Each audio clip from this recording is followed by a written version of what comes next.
Hello, namaste. It's been a while, but I'm back with a super yummy, easy to make from the scratch veggie pizza. Late in the mari? But before baking anything with the yeast, it is very important to check if the yeast is active. A link to my video on how to test the yeast is in the description and also at the end of this video. Please check it out. I have some water heating up, about 2 cups for the pizza dough. I'm going to use 2 cups of wheat flour and 1 cup of all-purpose flour for the crust.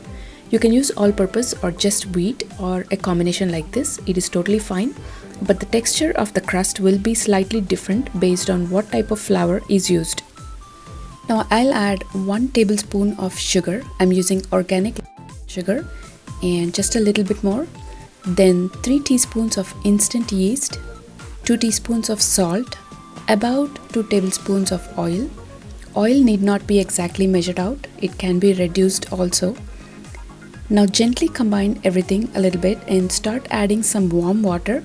The ideal water temperature to activate the yeast is 120 degrees Fahrenheit to 130 degrees Fahrenheit. A little lower at 110 or 115 would do the job of keeping the yeast active as well. Always add water little by little as you mix the dough, even if you measure out the water to the exact quantity needed for the recipe. For the flour I'm using, I'll need just about 2 cups of water, maybe just a little bit less. With wheat flour, water quantity is always tricky and depends on the flour quality and how coarse or fine the flour is. So take it slow and work with a little water at a time. And this needs to be kneaded for about 10 minutes or until it's not sticky anymore. And this can be proven for anywhere from 30 minutes to an hour. Instant yeast may not need that much time for pizza, but proving will contribute to the taste, texture, and color of the final outcome.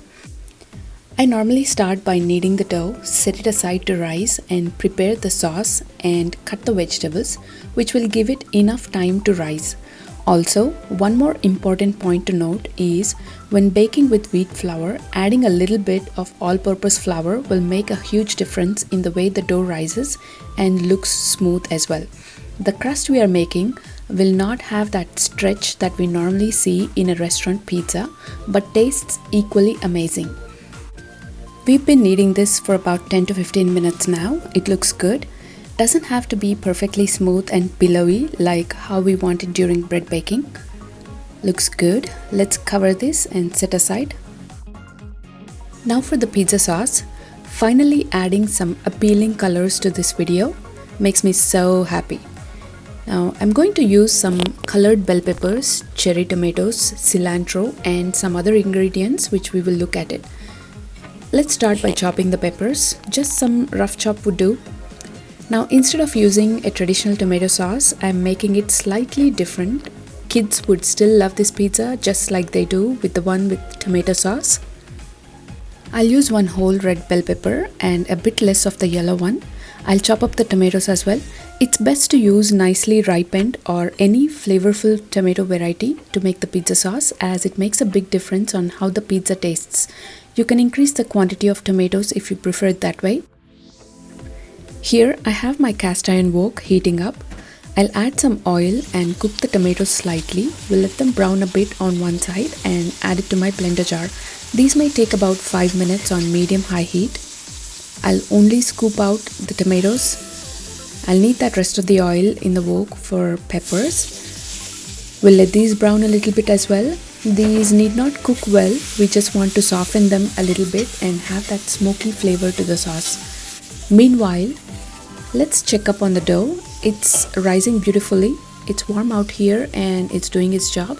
See all those air pockets? Let's not disturb that fully and put it back where it was. Peppers have been here for about 5 minutes now. Let's pull them out and add them to the blender. And let's add all the good flavors to this. Please see description for the measurements. I'm going to add 1 teaspoon of paprika.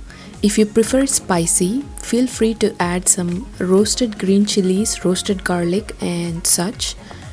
1 teaspoon and a half of salt, 1 tablespoon of coconut palm sugar. Any brown sugar would do, even jaggery would do. a handful of cilantro, and let's blend it and set aside.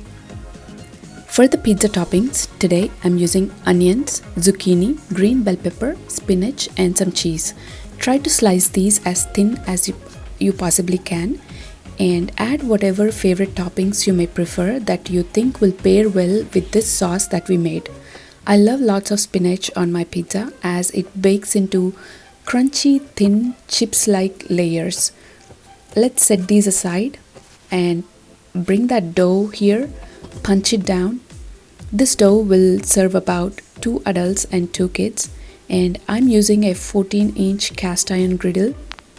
Grease the pan a little bit and take about 2/3 of the dough. Make sure to preheat the oven to 390 degrees Fahrenheit. Now for the dough, flatten it on the griddle. Do it by hand or using a rolling pin just like this, however it's convenient for you. Roll it out into 1/4 of an inch of the crust thickness and make sure to cover the whole pan. Also, make sure to taste the sauce and add any more salt or heat if needed as per your preferences before you add it on the pizza. Now we'll top it off with some cheese. I'm using a mixed blend for a mix of flavors. Please feel free to use mozzarella or any other pizza-friendly cheese. Add the spinach on top of the cheese. You don't want all of the spinach to be on the topmost layer of the pizza as it cooks faster and may burn quickly as well. It may look like a lot of spinach, but trust me, it's going to shrink very much as it bakes.